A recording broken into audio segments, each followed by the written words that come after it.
a friend of mine once told me something about, like, it's important to stand up. Crap, I don't know. Anyway, let's get out. One way out. One way out. Yeah, that's why you have to take notes.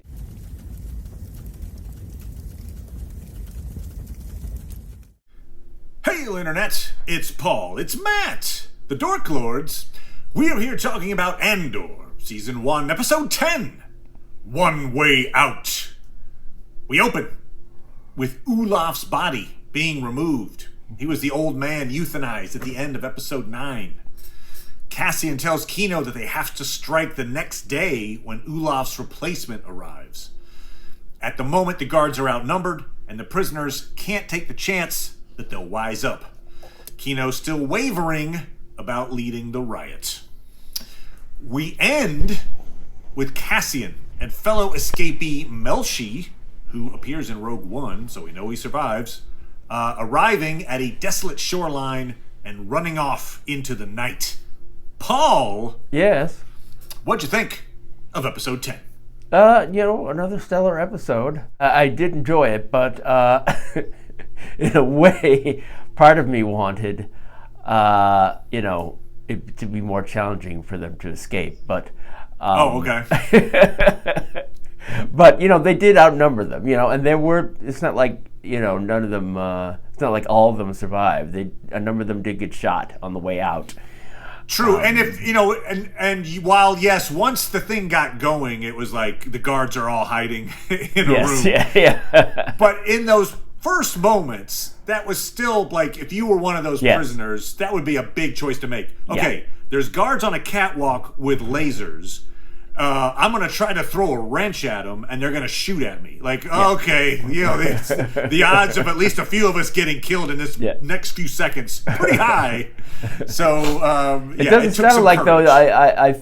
I thought, and I think you even suspected that you might have problems with the exit and all the ways that the plan could have gone awry, as you sometimes do.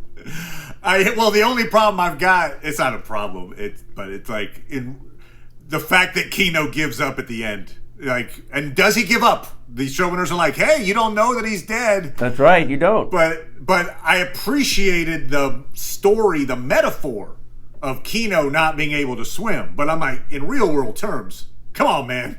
You're not going to give up now. You realize... Well, here's the thing. It's like, you said it before, though. Which way are you going to die? You know? So if that was going to be how you would die, I would think you would not just say, oh, well, let me just go back and see what those dudes are doing. I'm just thinking, like, again, in the moment, there's plenty of guys who obviously can swim. They're just leaping into the water, who would be glad to at least paddle for a ways, take you along, or then take turns paddling for you, perhaps. At least it's worth a shot. Maybe you find something buoyant, and then you just kick. You just, kick behind it. I took a class in college where we learned how to make a life preserver out of a pair of pants. There are things you can do. I'm just saying. You could be like, hang on. I'll be right back. Whatever that thing is. But he's just like, I can't swim. I'm out. I'm like, oh, no. If they were more like the Marvel, MCU, maybe they would have had a post-credit, So you were like, hey, who's got some pants that they want to give up? Come on. That's right. In story terms, it works as a version of what we saw with Luthen, where Luthen says, hey, I'm burning my life for a sunrise I know I'll never see. Yeah. And so this is a Kino where we assume at the beginning when he's like agrees to lead him, he's leading him and he knows this is a sunrise he'll never see. He'll never get out, but he's going to, sacrifice himself to lead this group out anyway. And so that's really powerful. It's incredibly powerful. In that way, I appreciate the fact that in the end is like, I can't get out of here. Even though I've led you guys to freedom. That was a pretty big moment. Now, again, could he show up later? Yes, but if that's the last we saw of him, it's a really powerful ending. I'll give credit because this episode had, again, the writing continues to be amazing. Yes, like shockingly amazing. So I looked him up. The guy who wrote this episode, Tony Gilroy's written a few as well, but the guy who wrote this particular episode is Beau Willimon. Yeah. I was like, who is this guy? Why isn't he writing more? Yeah. Hire him. So he was the showrunner for the first 4 seasons of House of Cards. Yes, I've heard that mentioned. And he created a short-lived sci-fi series that was kind of a combo of like BBC Channel 4 and Hulu called The First. I haven't seen it, but it's like the first people on Mars kind of thing. So apparently for this show, he just suppressed his desire to have Cassian look at the camera and start talking in a southern accent. He didn't break the fourth wall. But that's coming, right? That's going to be that'll be the end of this thing. But kudos to you, Beau Willimon. I mean, that last, I would say the last, it's very close to the end. That Luthen monologue, the dialogue he has with Lonnie that results in this big monologue about what he sacrificed. Whoa! And of course, the delivery, it helps it all along as well. Stellan Skarsgård does a great job. And what about that key line where he said, Matt, are you going to mat me? Yeah. Oh, he's matted. That guy he might as well have been standing on a gallows, giving his final speech. He's like, it was good knowing you, Luthen. Farewell, we hardly knew you. If he survives season 1, I'll be shocked. Yeah. I was talking to somebody who thought he'd make it to the second season. It's like, wow, okay. Then in the second season, be one of those previously on, and you're like, oh yeah, he made that speech in the first season. right. He'll make the previously on. Or the episode in the second season before he buys it, be like, what? You're asking me again if I've given up everything? Okay, fine. I'll tell you again that I've given up. I've given up even more in the intervening years, because we know that season 2 is going to be a time jump. So even less reason for him to survive. It's not going to be a cliffhanger where it'll come right back in that moment. No. It's going to jump ahead. So he's toast. He's toast. Good knowing you, sir. I was probably reading way too much into that scene. Yes. But let's see what you think, audience. I got out of it. So you watched it again? I did. Okay. I did. And it is not explicit in any way. There's nothing stated out loud. Hi, we used to have a relationship. But I got the feeling that Luthen and Lonnie had been in a relationship once upon a time, and they had decided that taking down the Empire was more important than their relationship, than their happiness. And so they made a vow. The vow is what's really important to me. It's like, that's more than just a simple blackmail or something like that, or we're co-workers who decided. I mean, the vow sounds like two people that are on equal terms vowing to do whatever it takes to take down the Empire. That's a big step. I mean, people who have to really trust each other. Sure. And does that mean they were in a relationship? No. But just also the way they're talking about being alone and the sacrifices they had to make. And I got the feeling they've been in a relationship. Do you ever watch The West Wing? I did. Okay, so you should remember in the second season when Toby and Leo shake hands and say, okay, we just formed it. We formed the committee to re-elect the president. That's as close to a vow as you can get. It's just basically like, okay, we're making a promise to each other. It doesn't have to be that Leo and Toby slept together before. I got you. I'm just thinking it suggests a level of, I want to say intimacy, not in terms of sexual intimacy, but a level of trust in each other that, for instance, if you just made a vow to somebody that yes, I'm going to do my best to take down the Empire. And then you get in the Empire, and now you've got a job there, and your life's in danger if you kind of go against it. You might think, yeah, well, I made a vow, but also I'm not stupid. I think I'll be fine. I'll do what I can, but I'm not going to push things and die.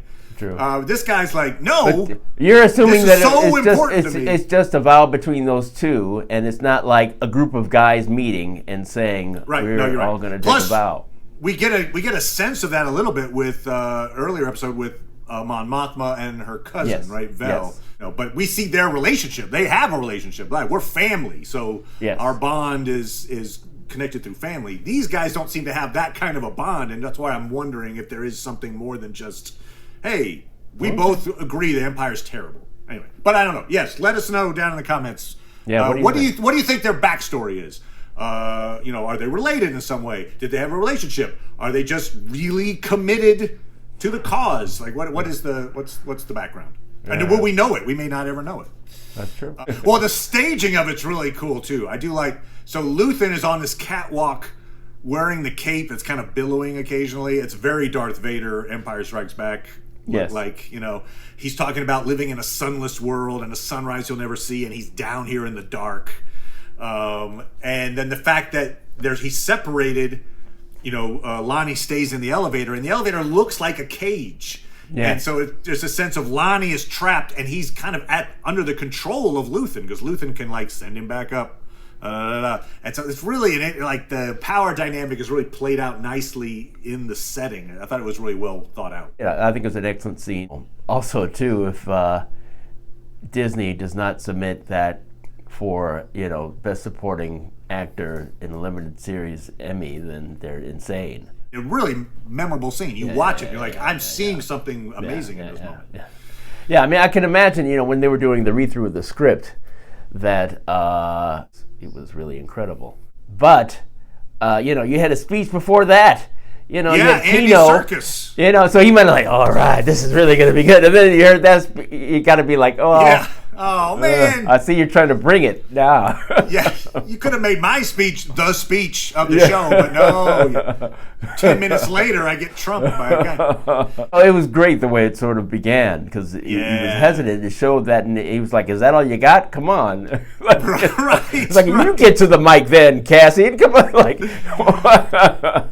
I'll say this about it, because he then quotes what Cassian told him earlier in the episode. That's how he gets started. Yes, that's and I'm true, like, good memory, Kino. Yeah.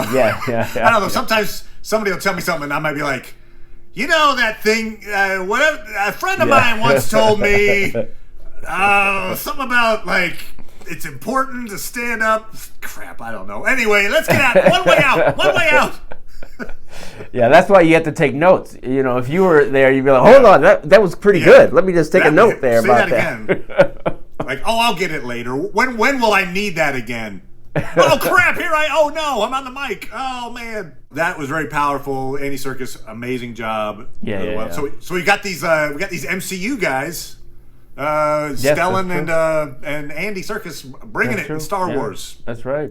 And so we see then a counterpart in some ways to Luthen, in that we see maybe the limits that Mon Mothma's willing to go for the rebellion. Right. Yes. Right. So she's got the gangster Davo. He wants to meet in her house. So she's like, okay. She's willing to do that because he needs the cash. But then he's like, and I want my son to marry your daughter.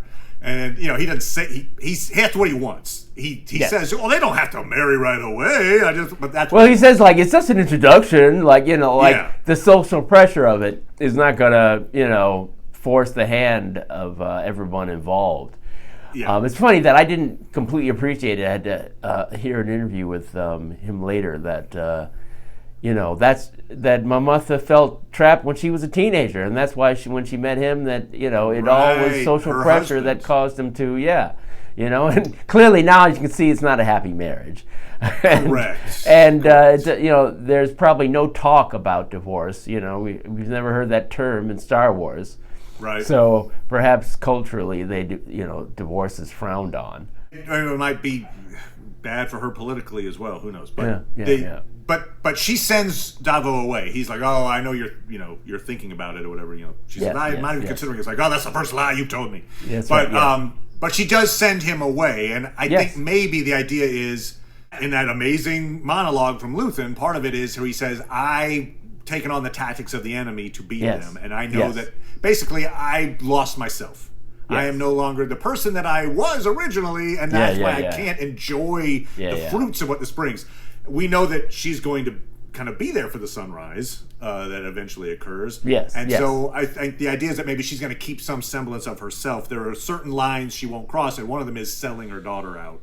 Apparently, it seems to be a line. Now we'll see, but I think they're trying to show a difference in tactics between Mon Mothma. That could be. I was thinking that what dramatically would serve the story better, whether her daughter would want to or not want to. I mean, I can certainly see that the daughter might be opposed, but in many ways, she seems to want the special treatment that you get from this culture. And so, I wonder if it's more dramatic for her to, want the daughter to want to be involved in something like that. So you think perhaps the storyline might go with Mon Mothma approaching her daughter and saying, like, look, telling her what's what, and then saying, I need you to lead Davos' son along while we get his money? Or what do you think? My thoughts are, I can't imagine how they're going to reconcile the two of them. And so I feel like she's going to have to make a choice, especially since they make a point of it, like, oh, you are thinking about it. I the way I imagine the scene is her asking her or talking to her about how she feels about that tradition. Oh, sure, the Chandrilan tradition. Yeah, betrothal or whatever. And then, in terms of a young woman, you might feel like, okay, she wouldn't be opposed to it, or maybe she has somebody that she's got in mind or whatever. Okay. But I just feel like I can imagine it the other way. I can imagine her saying, what do you think? It's like, oh, well, I would like to, really. Are you sure? Because look at me. Look at my life. Yeah, no, that'd be an interesting unhappy I am with your father. Yeah. So I don't know. It's a very interesting relationship to me. I'm kind of surprised of my interest in that particular thing, because that's the only thing that's a knock against Mon Mothma, is that she's done a poor job raising her daughter, so that her daughter, is not in sympathy with her beliefs. And right. We've only seen two members from that side of the family, and they're both willing to rebel against, to the point where they could be killed. Right. But her daughter, seems to favor her father. Yeah, seems her daughter's to, not grown up in her image. And the so it's like, that's very interesting to me. Like, okay, at some point, that's why I earlier asked in terms of, is she going to have to abandon her family and give them away so that they can renounce her? We had talked about this after the first couple of episodes when they were establishing that she was in a dysfunctional family.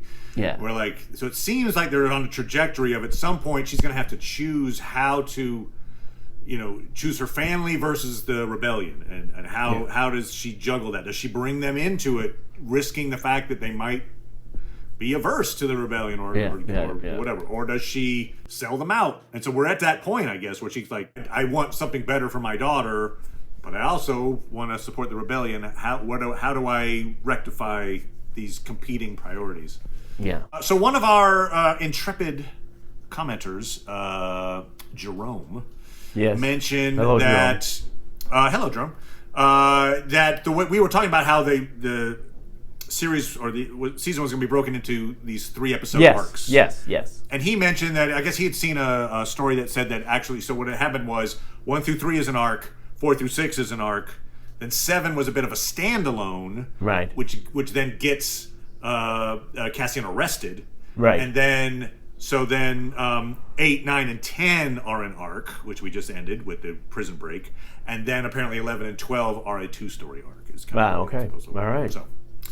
So thank you for that. So 3, 3, 1, 3. Yeah, the easy that old classic 3, 3, 1, 3, 2.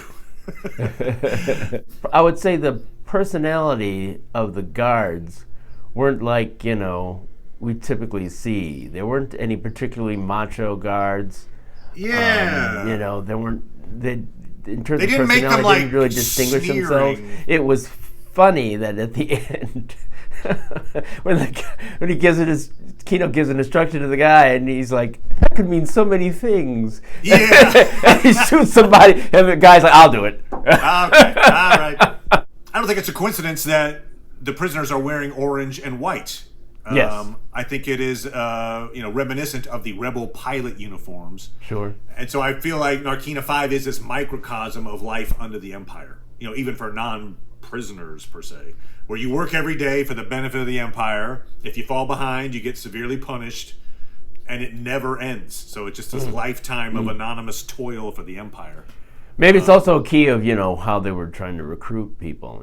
It's like, there's all these prisoners that are out. If we just say, hey, plus size, you're used to this orange, so why don't you That's right. Just wear what you brought. The reason that Kino's head gets turned and the whole thing happens is that this guy, a prisoner, was theoretically released and then was accidentally put back on the line on a different level. Yes. So I assume that hadn't happened before, or they would have known it before. So what I'm guessing was it people get released and then given to another prison, or that's what I believe.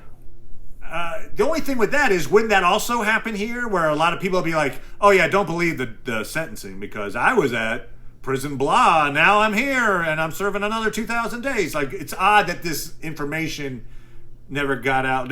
Like, this accident obviously happened in this one case, but were they that careful to never? I don't know. Like, how would you do that so that you wouldn't have, like, I don't know, 1/10 of the prisoners on a particular level are like, yeah, I was at another prison for 2,000 days before this. I don't know why I'm here. I thought I was going to be freed, but I'm not. Like, it doesn't seem like that's come up yet. I'm a little confused as to how that works. That's all. Yeah, I don't know. I mean, maybe they're just like, okay, if you know what's good for you, you're not going to talk about this. Right, or to do some kind of mind wipe or something. I don't know. Yeah. We're going to make you subject to the screams of the weird aliens. Yeah. Speaking of those, now we didn't obviously get back to Bix and Ferrix and Marva, Cassian's mom. We're obviously going to get back to. I assume there's going to be some kind of a rebellion on Ferrix. I assume so too. And we were talking about matting folks, and there's going to be some folks. Some of those regulars are going to perish. Yeah. Probably Cassian's mom. Right? I would say she's ailing already. Yeah, she's refusing medication. Yeah. And so I feel like she's going to kind of go out in a blaze of glory. And I feel too like all Cassian's ties to a normal life are going to die. Yeah. I feel like it's basically like everybody I cared about now is dead, so I can just throw myself into, and don't have to worry about people that I love. They're all dead. So I can join the rebellion. And from what we know about him in Rogue One, you get the idea that he kind of luthened himself, right? He kind of was like, I'm willing to compromise a lot for the sake of the rebellion. And then at the very end, he kind of makes this self-sacrifice moment. Right. Which, again, I think is what we might be seeing with Luthen, maybe episode 12. Thank you as always, Paul. Appreciate it, good sir. No problem. And we'll talk to everybody next time. Bye. Bye.